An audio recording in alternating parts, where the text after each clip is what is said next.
if we think about being in America, in a country that's its very root, it's steeped in this notion of racism and white supremacy, that its very constitution was written and ingrained in and embedded in the most vile racism of all time, as people wrote that constitution and went home and raped African women and enslaved African men, that this question of why it's still here, for me, is not such a puzzle. This is what our foundation is built on. This is what, at that time, whoever Columbus was, built everything about America on. What they did to Native Americans, what they did to Aztecs, Native Americans in Mexico, stealing bodies. This is who we are and what we be. And I won't say we, but what America be.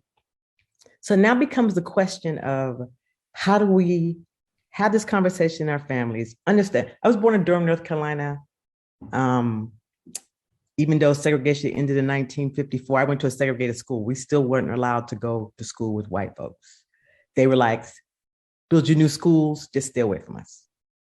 And so I was in this close-knit community that was kind of insulated. Like, I tell people, I thought all doctors were Black because I couldn't go to white doctors. I thought all teachers were Black. I thought all surgeons were Black. Not until I moved to the North, I'm like, well, dang, white people do this too.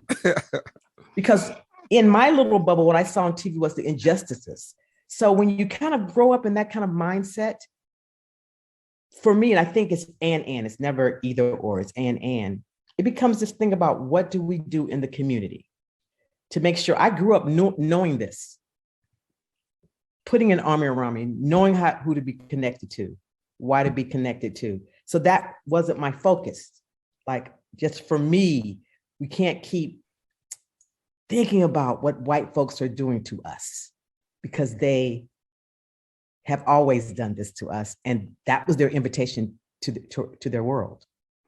So in the community, how do we go back to traditional stuff? What grandmama said, what mama said that we know worked, right? How we were taught to protect ourselves.